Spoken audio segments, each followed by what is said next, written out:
Então, gente, boa noite. Nós vamos hoje propor um estudo que é a parábola da semente e do campo, vulgarmente conhecida como a parábola do semeador, onde ela trata dos diferentes níveis de compreensão da chamada palavra de Deus. E a gente, ao final, vai dar um foco, né, um enfoque mais na questão de esse momento do chamado transição planetária, né, desse momento do chamado final dos tempos. Então, vamos lá. Então, como toda parábola, né, de Jesus, e essa é uma das mais belas parábolas que eu considero, né, ela está inserida num contexto. Então, vamos ver o contexto rapidamente no qual ela está inserida. Então, consta lá nos evangelhos que Jesus havia acabado de chegar na cidade de Cafarnaum, na região da Judéia, né? E é onde ele morava.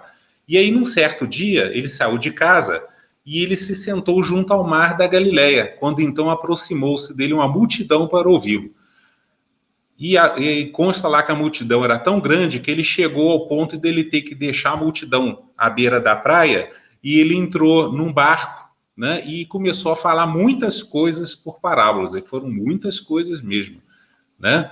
Então, naquela ocasião, Jesus proferiu a todos os judeus a chamada parábola da semente do campo, que é o objeto desse estudo, né, que é vulgarmente conhecido como a parábola do semeador. Mas aconteceu o seguinte, que nem eles, né, os judeus, sequer os seus próprios discípulos ou seguidores, entenderam muito bem o que o mestre havia dito, né? O mestre havia dito.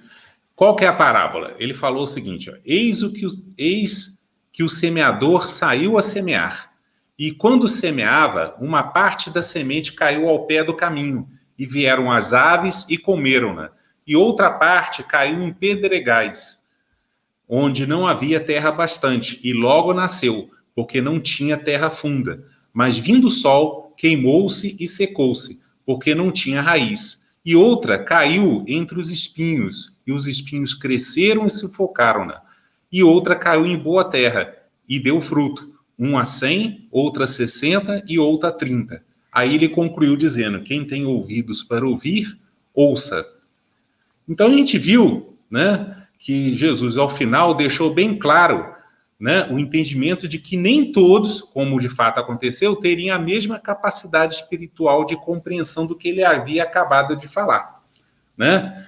E aí consta lá que os discípulos, naquela ocasião, então perguntaram em particular a Jesus mais explicações sobre essa parábola, bem como quiseram saber também o motivo dele apenas ensinar o povo através delas, ao invés de tentar explicar as coisas de forma aberta, né, mais direta.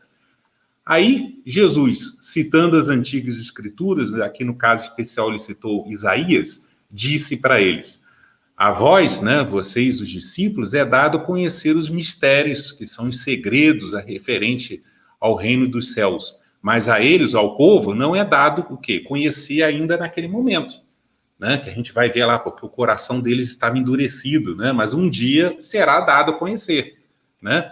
Porque aquele que tem, como ele estava falando sobre o conhecimento, né? Aquele que tem o conhecimento se dará o quê? Mais conhecimento. E terá em abundância, remetendo ao futuro, né? Mas aquele que não tem, né, o conhecimento, até aquilo que tem, ou ele julga ter, né, lhe será tirado. O que ele está querendo dizer? Que aquela crença religiosa, que aquele juízo religioso daquela época, iria ficar obsoleto, porque iria ser substituído por uma outra visão, um novo entendimento no futuro. Ou seja, o coração, que é aquela figura, né, que não guarda só a relação referente ao sentimento, mas se refere ao nosso juízo e entendimento das coisas, então o coração deles ainda estava endurecido, é como se fosse um solo árido, né? Visto que eles encontravam-se incapazes de recepcionar em si, ou seja, em suas consciências, outros ensinos mais elaborados ou profundos, ou seja, dos chamados mistérios do reino dos céus. Então, após essas explicações de Jesus, ele advertiu os seus discípulos que, por outro lado, eles sim deveriam ter mais atenção aos seus ensinos prestados. né? Porque a gente viu que mesmo eles, tendo um pouco mais de capacidade de compreensão sobre essas coisas espirituais, que é os mistérios, em relação ao restante do povo, também não haviam entendido sequer essa simples parábola. E como resposta, Jesus, ao pedido, né, de novos esclarecimentos, Jesus advertiu os discípulos e disse: vocês não compreenderam essa parábola? Então, né, como, pois, entenderão todas as outras? É como se tivesse falado assim: preste atenção, senão, se não entendeu o que é simples, como é que vão entender as mais complexas? Né? Então, Jesus deu a todos, né, aos discípulos e os outros presentes, uma explicação bem básica. Forneceu os seus 3 primeiros níveis de entendimento ou interpretação acerca dessa parábola. E aí o que eu acho que é o mais barato dessa parábola é isso, que Jesus, na realidade, ele quis demonstrar aos seus discípulos como eles deveriam interpretar todas as demais parábolas, os sinos de Jesus, ensinando eles o quê? A técnica rabínica de aplicação direta e da substituição de palavras mediante o quê? A comparação de ideias. E é isso que a gente vai fazer daqui para frente, né?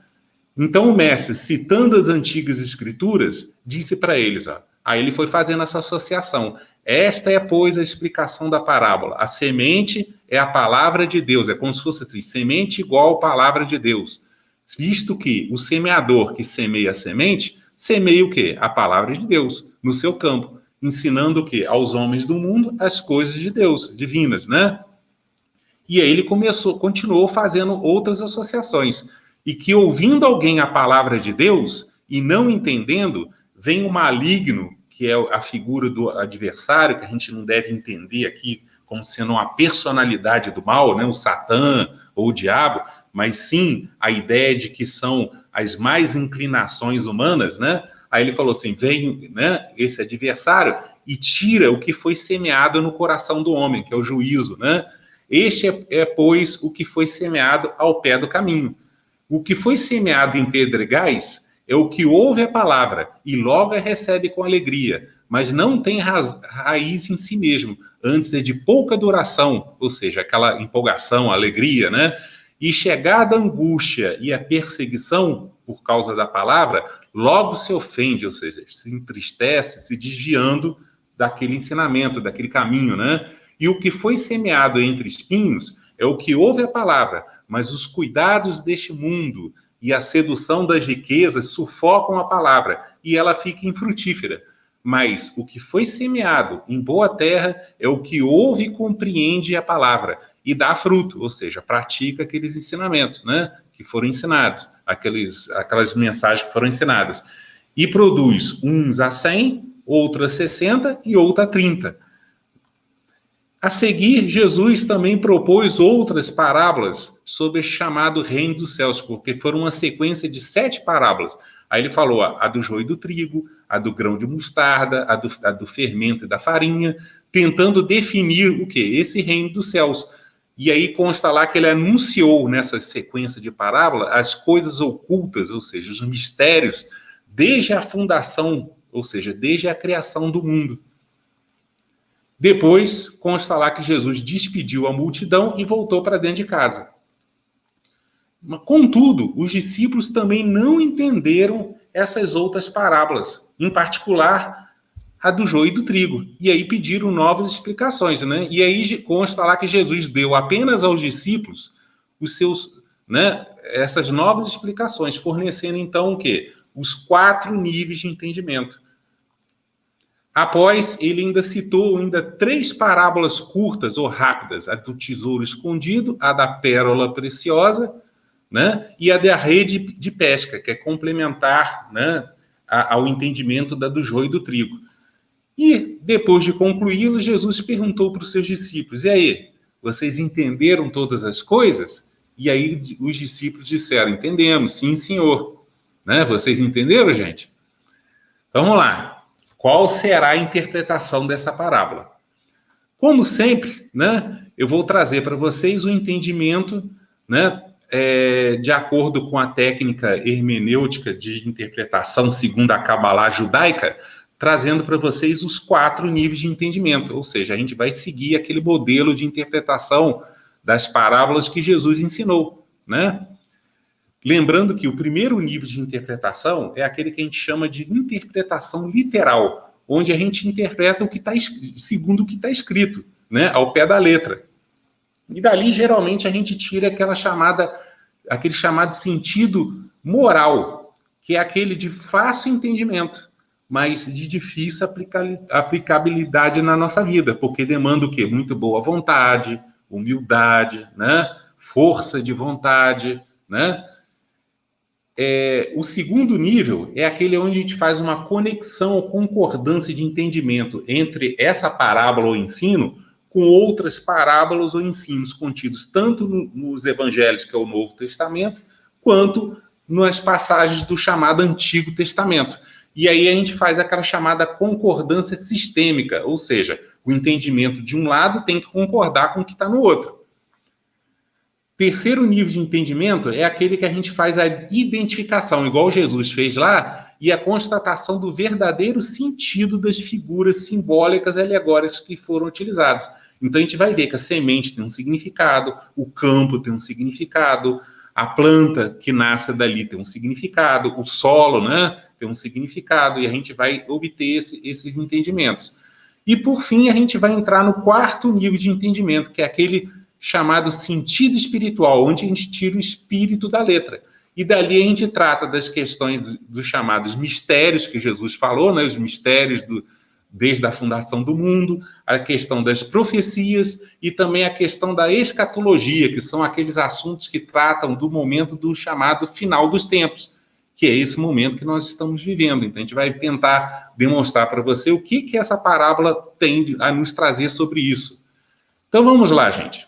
Primeiro nível de entendimento é a interpretação literal. Então, vamos refletir rapidamente sobre essa parábola que foi apresentada.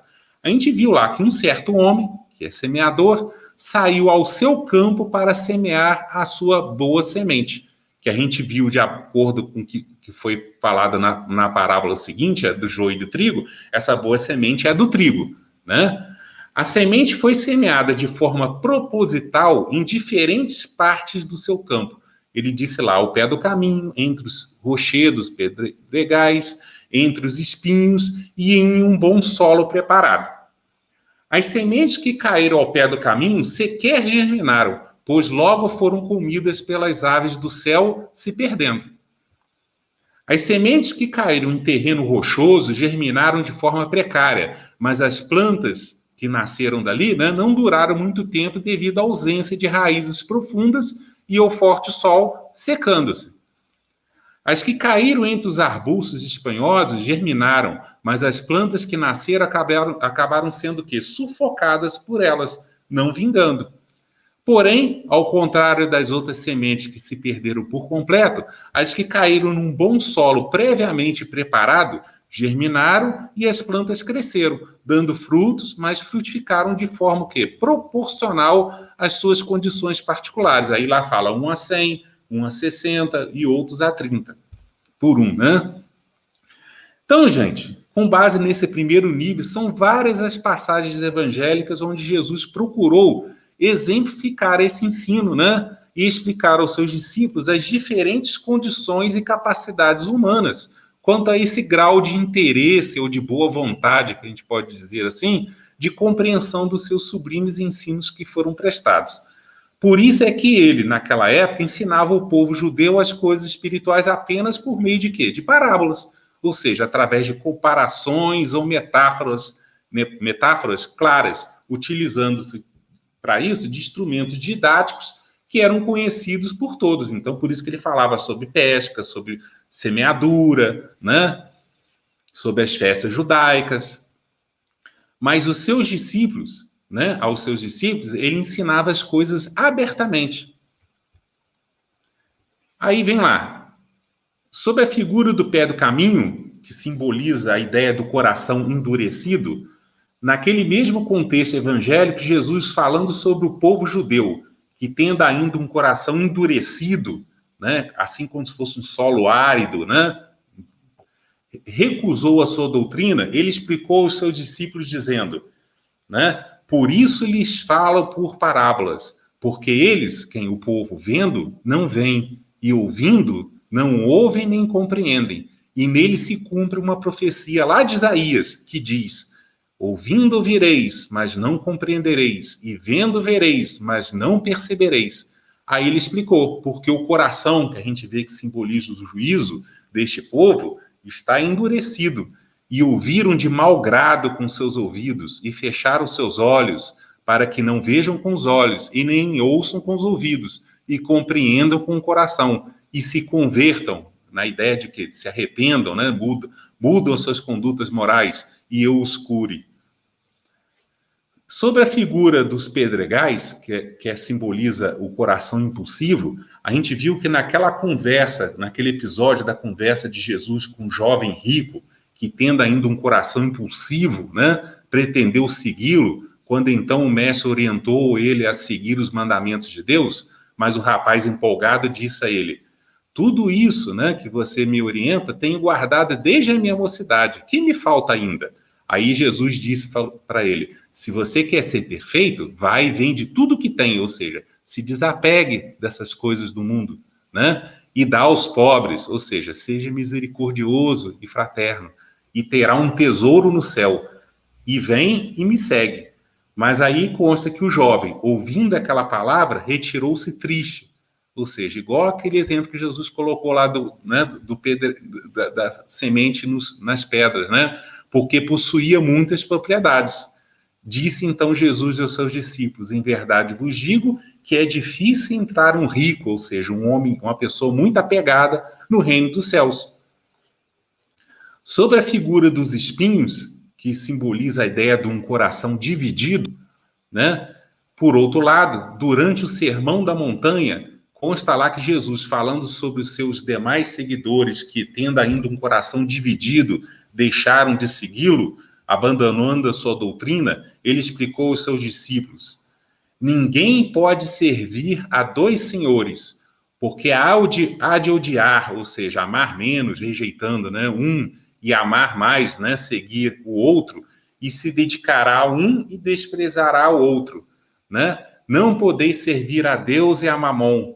Por isso vos digo, não andeis cuidadosos, ou seja, extremamente inquietos quanto às coisas da vossa vida, ou seja, das coisas desse mundo, a nossa vida mundana, pelo que haveis de comer ou pelo que haveis de beber, nem quanto ao vosso corpo, pelo que haveis de vestir. Então, Jesus deixando bem clara essa ideia, né? Da onde é que a gente coloca o foco da nossa atenção. E sobre a figura do bom solo, que simboliza a ideia do coração preparado. Tem uma passagem como exemplo, que é aquela onde Jesus, estando em Jericó, o Zaqueu, que era um chefe de publicanos, que tendo já o seu coração preparado previamente, buscou o mestre e recebeu ele em sua casa, honrando a tradição judaica da hospitalidade. Quando então ele disse: Senhor, eis que eu dou aos pobres metade dos meus bens. Ou seja, ao contrário do jovem rico, ele mostrou que já estava desapegado daquelas coisas mundanas, né? E se em alguma coisa tenho defraudado, ou seja, causado prejuízo a alguém, o restituo quadruplicado. E aí Jesus disse: hoje veio a salvação à sua casa, pois também este é filho de Abraão. Ou seja, o que ele quis dizer? Que ele era seguidor de Deus na fé e cumpridor da tradição judaica da hospitalidade. Porque o Filho do Homem, ou seja, ele próprio, Cristo, veio buscar e salvar o quê? O homem, né? Que naquelas outras passagens ele simbolizou com a figura da ovelha, né? O que se havia perdido. Então, gente, sobre essa questão da capacidade de compreensão humana, a gente pode entender que o sentido moral desse precioso ensino de Jesus, segundo a tradição cristã, é basicamente o de que a semente da palavra de Deus, que naquele caso, na época de Jesus, era o Evangelho, alcança, ao longo do tempo, diferentes tipos de solo, que a gente vai ver que simboliza os juízos ou corações humanos, mas apresenta resultados diversos em cada um deles quanto aos níveis de compreensão e aplicabilidade da sua boa nova que foi ensinada. A real responsabilidade pelo bom resultado ou não da divina semeadura é pessoal, pois depende do quê? Da qualidade de cada solo íntimo, ou seja, do nosso livre-arbítrio, boa vontade de escolha e aceitação. Ou seja, quem trabalha o solo não é o semeador. No caso, como é uma figura, quem trabalha o solo do nosso coração somos nós mesmos. Nós é que temos que nos tornar receptivos, de acordo com o nosso livre-arbítrio, boa vontade. Uns, por ter o coração endurecido ou insensível, não correspondem o quê? A esse chamado convite do Evangelho, deixando de refletir sobre a importante mensagem divina que lhe foi anunciada. Outros, por ter o coração impulsivo, correspondem de pronto ao convite, porém agem apenas no chamado calor das fortes emoções, refletindo de forma superficial e apressada sobre a mensagem evangélica que foi anunciada. Mas, asserenando as emoções e diante das dificuldades do mundo, né, da vida, retornam àquela antiga vida apegada, pecaminosa de antes. Outros tantos, por sua vez, tendo o coração dividido entre o evangelho e as necessidades mundanas, tornam-se extremamente inquietos, mas acabam se deixando o quê? Enganar pelos fortes desejos e ambições da vida, desprezando assim os ensinos do evangelho. Outros, enfim, tendo um coração preparado previamente, por quem? Por ele próprio, né? Ouvem e entendem a mensagem evangélica de acordo com as suas capacidades particulares de compreensão e de boa vontade, correspondendo ao seu divino chamado, praticando a vontade de Deus. Olha que interessante que Kardec colocou lá no Evangelho segundo o Espiritismo sobre essa parábola, né? Ele falando sobre essas diferenças de entendimento e os proveitos humanos quanto aos ensinos que foram prestados, ele disse assim, a parábola do semeador exprime perfeitamente as diferenças existentes nas maneiras como são aproveitadas os ensinos do Evangelho.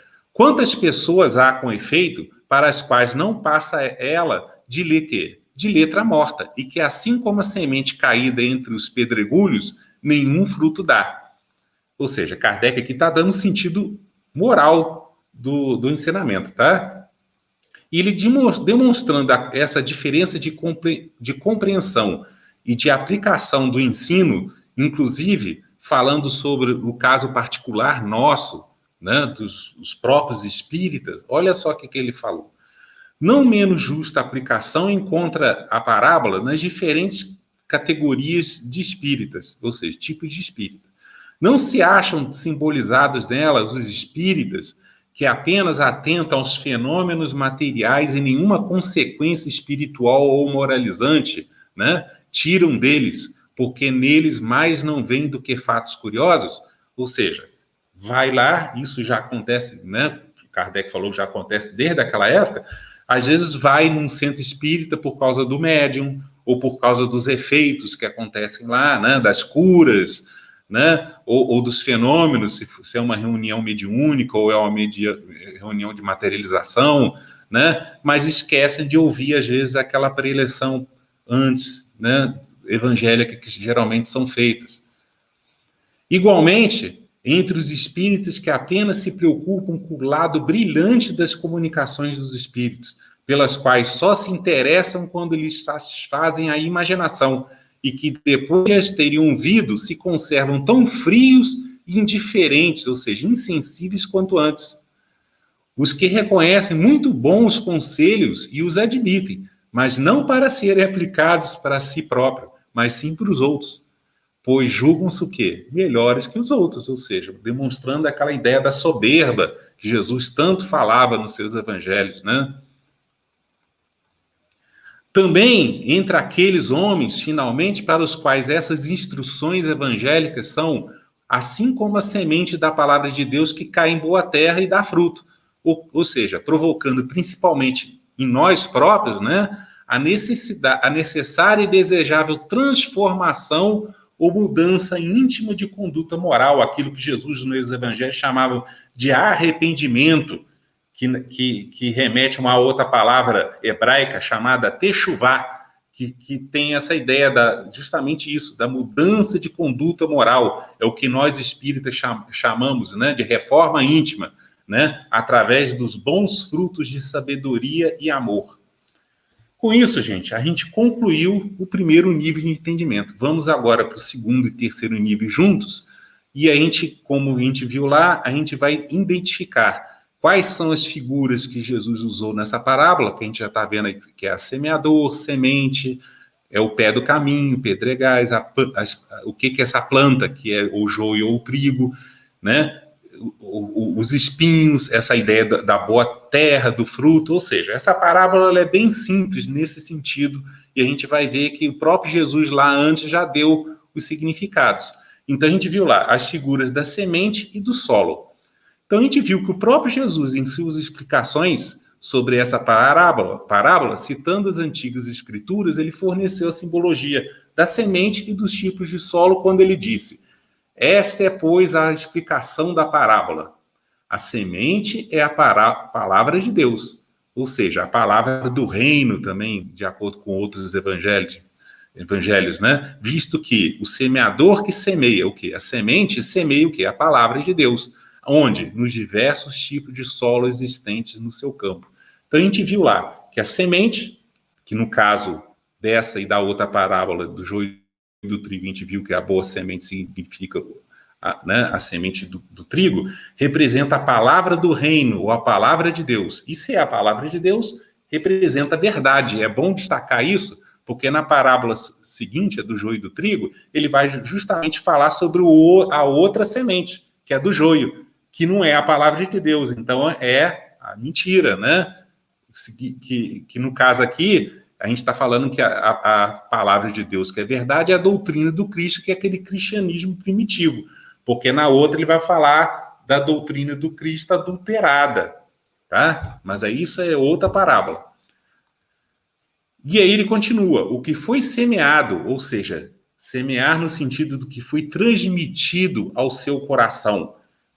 Quer dizer, foi transmitido ao seu juízo e entendimento, ensinando aos homens as coisas divinas. Então a gente viu que os tipos de solo mencionados na parábola significa o quê? Cada tipo de coração, que é o quê? Cada tipo de juízo ou entendimento humano. Então, na realidade, representa cada nível de consciência humana. E a gente viu que os tipos de coração que ele colocou lá são aqueles simbolizados pelo solo endurecido, né? Pelo aquele que age de forma impulsiva, aquele que tem um coração dividido e aquele que tem o quê? O seu coração já preparado. Então, de fato, né, a gente viu sobre essa questão da semente, quando eu falei que Jesus citando as antigas escrituras, olha que interessante, consta lá no livro do Êxodo, do Antigo Testamento, né, o primeiro livro, né, o segundo livro da Bíblia, né, o Êxodo de Moisés, consta lá o relato de que o povo hebreu, assim que eles saíram do exílio no Egito, estava caminhando no deserto, né? E aí eles tiveram fome e reclamaram de fome para Moisés. E aí Moisés, conversando, né, com Deus, né, o que consta lá, disse que Deus ia fazer chover o pão dos céus para alimentá-los. Aí consta lá que eles viram sobre a face do deserto. Que isso aqui, gente, na realidade é uma parábola. A gente tem que entender que é uma parábola. Então, ó, você vê que ela é muito próxima da parábola do semeador de Jesus. Mas só que aqui o campo é aquele campo, deserto significa aquele campo árido, endurecido, né? E eles acharam ali uma coisa miúda, redonda, que eles não souberam identificar o que era. Muito bem. Aí é tanto que consta lá que os hebreus perguntaram: o que é isso, né? Aí Moisés disse para ele: este é o pão que o Senhor vos deu para comer. Né? Então os hebreus deram um nome àquele pão dos céus, falando: este aí é o maná. E eles falaram: esse maná, ele era assim como uma semente de coentro. Então aquilo igualou. Maná, pão dos céus, é igual a semente. E aí o Moisés falou: esta é a palavra que o Senhor tem mandado. E ele ainda disse mais um para eles: ó, Deus provou vocês, deixou vocês ter fome e te sustentou com esse pão do céu, com esse maná, que vocês não conhecem, nem os seus ancestrais conheceram, para fazer vocês entender que o homem não só viverá do pão. Que pão? Do pão material, mas de tudo que sai da boca, ou seja, a palavra do Senhor viverá o homem. Então, na realidade, o que ele quis dizer aqui? Assim como a gente viu na parábola do semeador, né? Que o maná, que naquele caso era a semente de coentro, mas é simbolizado por uma semente, é o pão dos céus, ou seja, o pão espiritual, que também é a palavra do Senhor, a palavra de Deus, que simboliza o quê? Aquela parcela de verdade contida na lei mosaica, que é aquele judaísmo primitivo. Ficou tranquilo, né, o entendimento, né? E aí também o deserto, que foi mencionado, que é aquele campo específico, árido, endurecido, simboliza o quê? Na realidade, o coração, que é aquele nível precário de entendimento dos hebreus sobre o quê? As coisas espirituais. E a gente viu que na época de Jesus, ele ainda deixou bem claro que passou 1000 e tantos anos, né, desse episódio, na época de Jesus, depois veio Jesus, o coração dos judeus ainda estava endurecido. Então, por outro lado, né, a gente viu que nas explicações da parábola do joio e do trigo, né, que ele citou na sequência, ele também forneceu o quê? A simbologia da figura, tanto dele, do semeador, quanto do campo e dos tipos de solo, de planta, né, que a gente viu ali, que é o do trigo e do joio, dizendo, ele disse assim, o semeador que semeia a boa semente é o filho do homem, ou seja, ele próprio, Jesus, né? O campo é o mundo. A boa semente, que é a planta do trigo, são os filhos do reino, ou seja, os seguidores do bem, ou seja, aqueles que praticam, seguem a palavra de Deus. O joio, que é a má planta, são os filhos do maligno, ou seja, os seguidores do mal, né, que são representados pelos seus adversários. Então a gente viu aqui que o semeador é o filho do homem, representa o quê? O Messias ou Cristo. E o campo, que aqui, né, é o mundo, é aquele campo, né, de Israel, onde ele semeou, né? No caso lá, naquela passagem de Moisés, a gente viu que foi simbolizado pela figura do deserto, simboliza o conjunto dos solos, que na realidade são o juízo coletivo daquela humanidade, que ainda estava endurecido. E os tipos de planta, trigo e joio?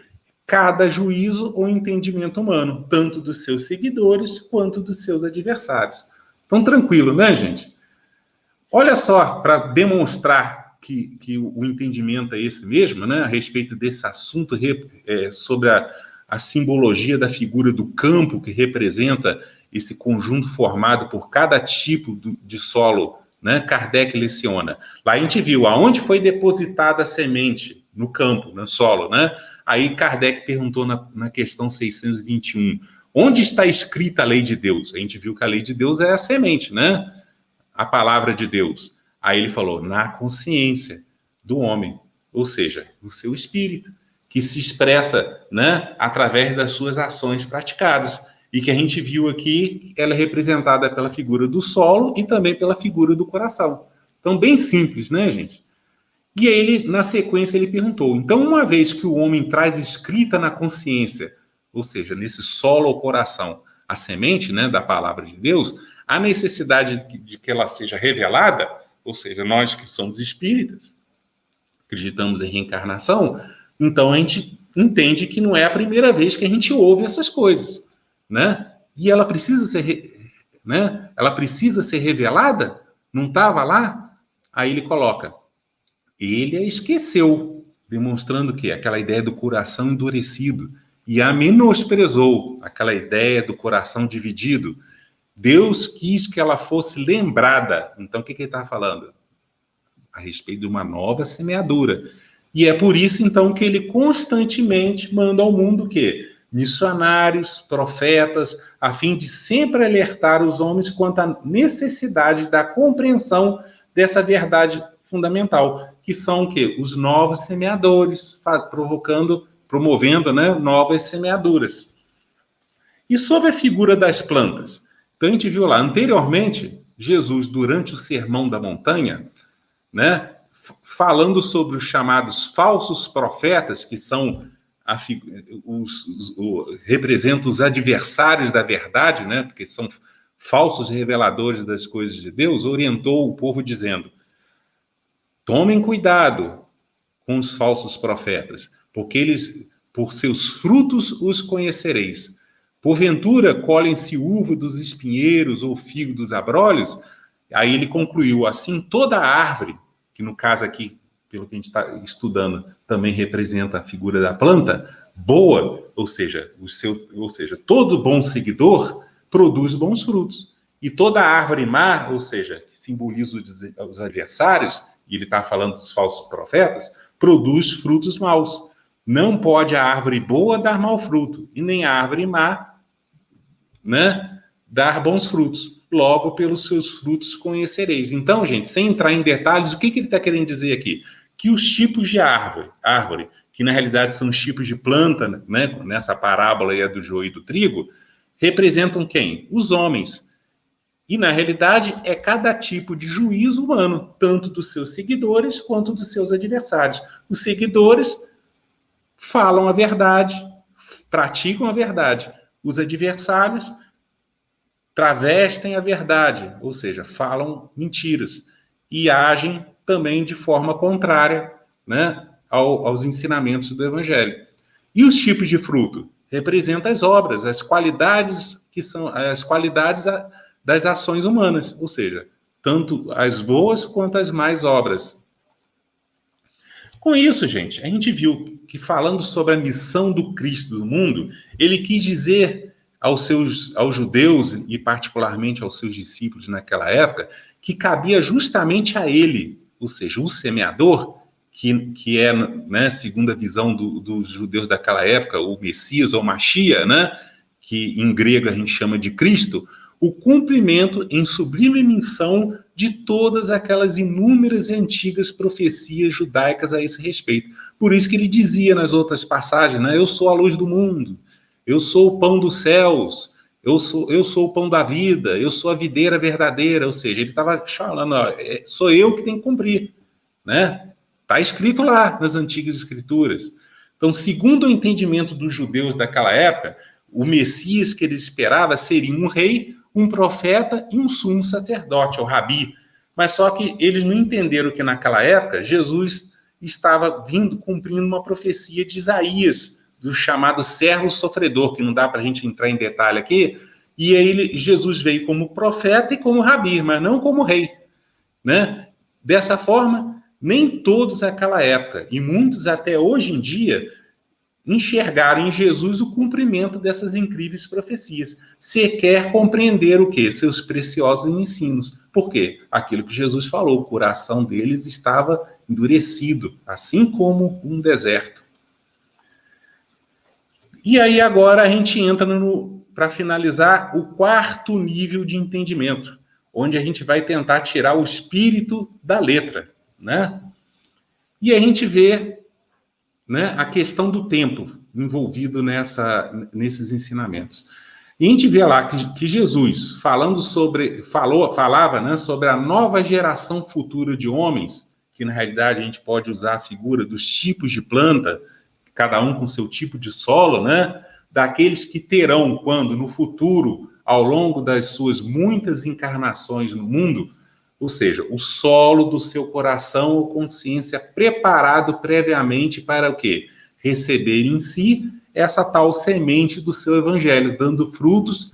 E aí ele disse, garantindo, olha só o que ele disse lá, é como se ele falasse assim, vocês estão com seu coração endurecido ainda, né? Igual foi falado lá, vocês ainda não estão preparados, né? O povo, né? Os discípulos eu falo abertamente, mas o povo ainda não está preparado para receber abertamente aqueles ensinamentos. Mas está escrito lá nos profetas, está lá em Isaías, remetendo ao futuro. E serão, quando? No futuro, todos ensinados por Deus. Portanto, todo aquele homem que do Pai ouviu e aprendeu, quando? Ouviu antes, né? Vem a mim. Visto que já, nesse momento, já estaria com seu solo íntimo preparado previamente. Enfim, já teria atingido essa necessária condição para que, enfim, conseguisse recepcionar em si essa semente da sua sublime doutrina, fazendo-a crescer e frutificar. Então, Jesus aqui está falando, né, nesse quarto nível de entendimento que trata de profecias, sobre questões, né, escatológicas, que tratam dos momentos finais. Você vê que ele, citando uma profecia de Isaías, ele estava remetendo o quê? A uma nova semeadura que deveria acontecer no futuro. Com isso, vimos que cada tipo de solo descrito nessa parábola representa, então, na verdade, um certo momento específico no tempo, ou ainda, cada uma das condições particulares humanas quanto ao seu nível de evolução conquistado ou adquirido ao longo do tempo, ou seja, ao longo de cada existência, ou cada reencarnação. Conforme vimos antes, naquela ocasião, Jesus, ao citar aquela sequência de parábolas, né, estava instruindo tanto o povo quanto os seus discípulos acerca desse chamado reino dos céus. E a fim de tentar defini-lo melhor, segundo as suas capacidades particulares de compreensão, que é aqueles tipos de solo, né, dos ouvintes, quanto ao ensino que ele estava dando, que é aquela boa semente do trigo, né, simbolizado pela boa semente do trigo, ele confrontava esse outro mundo vindouro, futuro, que os judeus chamavam, né, na linguagem dele, de Olam Rabá, quando então se estabeleceria esse tal reino dos céus com o mundo atual ou normal no qual eles viviam, que na linguajar deles eles chamavam de Olam Hazé.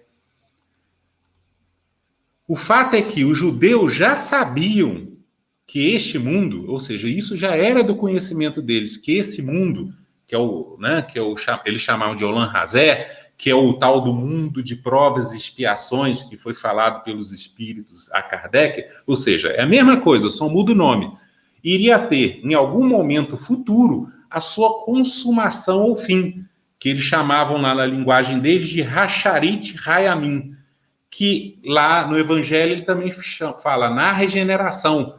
E essa palavra regeneração, ela traz um significado próprio, né? Porque ela em grego, ela está escrito palingenesia, né? Palingenésia, né? Que fala, que se refere à renovação do mundo, mas também traz a ideia de renovação do homem, né? Quando então deveria ocorrer o quê? Depois, a chegada desse outro mundo, né? Na visão deles, que é o tal de Olam Rabá, né? Mas, segundo a ótica espírita, é o chamado mundo vindouro, aquilo que foi falado por Kardec, o mundo vindouro feliz, né? O tal mundo ditoso, né? Segundo a visão espírita. Então, tá claro, gente? Então, porém, assim como ainda muitos ainda não entenderam hoje, eles também naquela época não tinham um entendimento muito claro sobre como e quando exatamente tudo aquilo iria, de fato, começar a acontecer.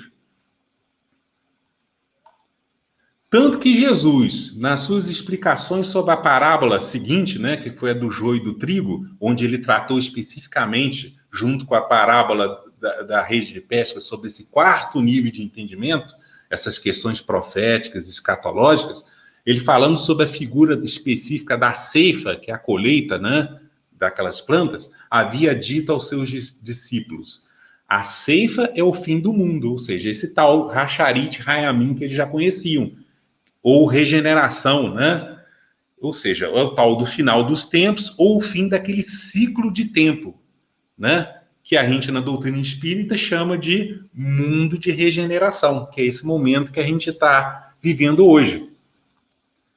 E aí ele coloca, assim como o joio é colhido e queimado no fogo, ele está falando da planta do joio, assim será quando? No futuro, na consumação desse mundo, ou seja, no final dos tempos, nesse período de regeneração, mandará ao Filho do Homem, quem? O Cristo, os seus anjos, e eles colherão do seu reino. Qual reino que ele está falando? Do reino dos céus. Ou seja, o início do reino dos céus, ele vai ser marcado com essa separação entre a humanidade, né? Ou seja, separação de quê? De tudo que causa escândalo, ou seja, os impedimentos, e também os homens que cometem a chamada iniquidade, que são a tal das ações não fraternais, né? Então, aqui só para vocês terem uma visão, qual que era o entendimento cabalístico, né, judaico. Por que eu falo cabalístico judaico? Porque não era um conhecimento estendido a todo mundo, mas os rabinos sabiam, os discípulos de Jesus sabiam, tanto que consta lá, né, uma passagem onde o Pedro falou, né, para os judeus que estavam esperando o retorno imediato de Jesus, ele chegou e falou o seguinte, né, lembre-se, gente, ele citou o livro dos Salmos de Davi, pessoal, um dia é igual a 1000 anos, né, porque Jesus tinha prometido voltar no terceiro dia, mas na realidade não era o terceiro dia de 24 horas, né? Então aqui, ó, esse aqui é o quadro que eles entendiam naquela época, que tem a ver muito com o entendimento espírita hoje. Eles tinham um esquema apresentado num esquema como se fosse uma semana, um ciclo de 7, né? Que era a chamada Semana Milenar de Anos, que eles, na linguajar dele, era chamado Shavuim. Então eles tinham a ideia, naquela época, né, antes de Jesus, né, que esse ciclo que tinha começado há 4.000 anos antes, lá com Adão, lembrando que Adão não é uma pessoa, ele é um símbolo de uma geração, de uma época, né?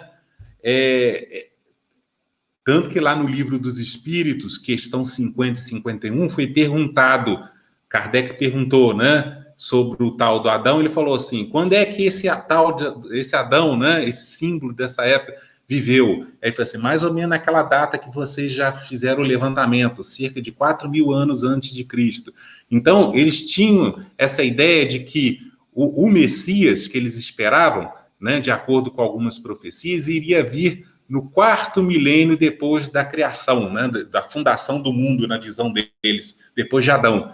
Mas Jesus veio naquela época, não foi o Messias que eles esperavam, e ele chegou e falou assim, ó, eu vou retornar no terceiro dia, ou seja, remetendo às antigas profecias, onde um dia seria equivalente a aproximadamente 1000 anos. Então ele prometeu, na realidade, que ele ia voltar no terceiro milênio, né? Então, na realidade, e aí os judeus também esperam para esse momento também que a gente se refere ao chamado 7º milênio, a tal da era messiânica. Então, eles entendem que aqui vai ter esse momento do tal do Hasharit Ha'amim, que eles entendem, que a gente chama de regeneração, né?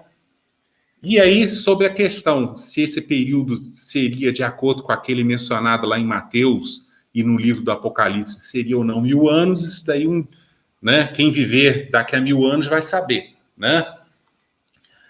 Então, gente, com isso, o entendimento que a gente pode tirar nesse 4º nível, né, de interpretação é o de que toda a parábola evangélica proferida por Jesus, na qual ele trata do reino dos céus, diz sempre respeito a algum aspecto referente o quê? A esse momento futuro que a gente relatou aqui para vocês, da chegada do chamado final dos tempos, ou regeneração, e do início da chamada nova era, que é esse tal do mundo ditoso. Mas, por exemplo, né, nessa parábola do semeador, porque em outras ele aborda, aprofunda muito mais, mas a gente não tem tempo aqui para mencionar, consta, né, segundo consta em algumas profecias, Jesus quis, na verdade, dizer que apenas quando chegasse o momento futuro do final dos tempos, é que a humanidade terrena iria ter o quê? As condições necessárias para compreender melhor, recepcionando em si, conforme a boa vontade e o livre-arbítrio de cada um, lembrando que nós somos responsáveis pelo preparo do nosso próprio solo íntimo, né, e não semeador, né, essa tal semente da palavra de Deus. Por quê? Por que é só no futuro? Pois lá, nesse momento, já estariam com seu solo íntimo preparado previamente, passando a dar o quê? Os seus desejados frutos. Todo mundo? Não. Aqueles que tiverem boa vontade, né, em ouvir e praticar. Então, o simbólico solo do coração da humanidade não estaria mais endurecido nesse momento. Então, e tem passagem no Antigo Testamento onde fala que o deserto passará a germinar plantas e dar seus frutos, né? Então, ele não estaria mais endurecido né, esse momento, o coração do homem, simbolicamente, não mais está endurecido, assim como a figura do deserto que foi descrito antes. Olha que interessante, lá no livro do profeta Daniel, que eu trouxe para vocês, falando sobre isso que a gente abordou. Né? Lá consta que o anjo conversando com o profeta, falando sobre várias coisas, aí chega um ponto que ele fala o seguinte, ó, como se fosse assim, eu não vou falar mais nada, encerra as palavras ou revelações contidas nisso que eu falei para você, que você vai registrar no livro. Até quando? Até o fim do tempo, ou seja, até no futuro, que é agora. Porque essas palavras estão fechadas e seladas, ou seja, ficarão encobertas ou não compreendidas com perfeição. Por quê? Porque o coração estava endurecido até o fim, o tempo do fim, ou seja, até o final do ciclo, até agora. Quando eu falo agora, gente, é agora, não é agora, 2021, é do século XIX para cá, né? No livro do Apocalipse, olha que interessante que consta lá. Nos dias, que não são dias, né? Está tratando dos milênios futuros, da voz, ou seja, da revelação do sétimo anjo. E isso aqui tem a ver especificamente com a doutrina espírita, a vinda da doutrina espírita. Esse sétimo anjo é, né? Kardec, né? Quando tocar a sua trombeta, se cumprirá o segredo, ou seja, os mistérios de Deus. O que ele está querendo dizer? Que tudo aquilo que antes estava encoberto, né, mal compreendido, serão revelados todos aqueles antigos mistérios judaico-cristãos aos homens, conforme foi anunciado dos profetas. Então, de fato, como ele bem já havia alertado aos seus seguidores em outra passagem, mas só que aqui ele usou uma outra simbologia, que na realidade é como se ele estivesse falando também da semente, ele falou assim, ó, não se deita vinho, aqui ele trocou semente por vinho, não se faz uma nova semeadura, ou seja, não se deita vinho novo, né? Ou não se fornece uma nova doutrina em odres velhos, ou seja, é como se ele falasse assim, em solos endurecidos, né? Para aqueles homens insensíveis, com o coração endurecido. Aliás, rompe-se os odres e entorna-se o vinho e os odres estragos, ou seja, perde-se a doutrina. É como se fosse palavras jogadas fora. Mas deita-se que? Vinho novo, ou seja, promove-se uma nova semeadura em odres novos, ou seja, para os homens com corações mais capacitados. Assim como você faz uma semeadura de uma revelação, uma semente mais corpulenta, num momento futuro onde o solo está mais capacitado. E assim ambos, o quê? A doutrina e o juízo se conservam. Bonito, né, gente?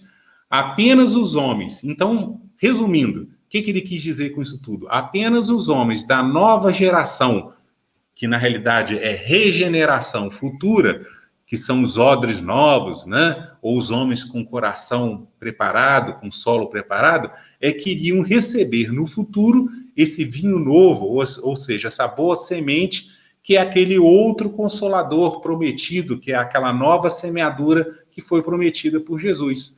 E foi justamente isso que Jesus, numa certa ocasião, falou, né, sobre esse momento futuro, né, prometendo a eles o envio de um outro consolador, que é uma nova doutrina, quando ele disse, aquele consolador, o Espírito Santo, que o Pai enviará, quando? No futuro, em meu nome, esse vos ensinará todas as coisas, fazendo também lembrar de tudo que já havia dito antes, pois tudo aquilo já foram, o quê? Ensinado antes em seus corações, ou seja, já havia sido semeado, mas como foi falado lá, foi esquecido e menosprezado. Olha que interessante que Kardec colocou lá no Evangelho segundo o Espiritismo sobre essa questão do tempo, né? Da semeadura ao longo do tempo. Ele coloca assim, ao contrário de se revelar inconsideravelmente todas as coisas, todo ensinamento, ou seja, semeadura, deve ser proporcionada à inteligência, ou seja, ao tipo de solo ou consciência, né? Daquele a quem se queira instruir. Porquanto há pessoas a quem uma luz ou ensino por demais viva, ou seja, ou reveladora, deslumbraria o coração ainda o quê? Impulsivo, sem as esclarecer.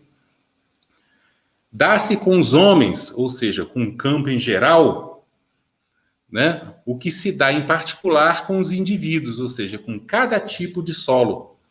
As gerações humanas têm o quê? Sua infância, sua juventude e sua maturidade, ou seja, as suas fases de evolução.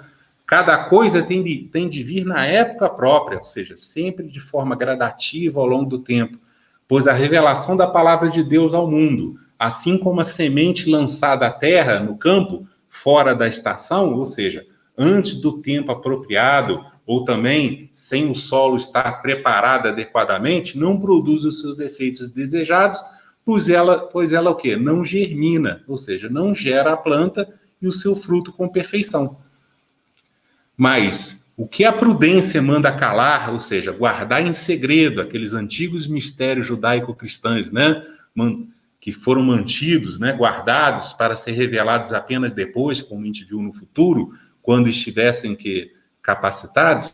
Então, aquilo que se manda calar, momentaneamente, ou seja, cedo ou tarde, será o quê? Descoberto. Porque chegada a certo grau de desenvolvimento, ou seja, de perfeita capacidade de compreensão, os homens procurarão por si mesmos a luz viva, ou seja, o conhecimento, pois lhes pesa a obscuridade. Com isso, gente, eu espero que vocês tenham entendido. Obrigado pela atenção de todos.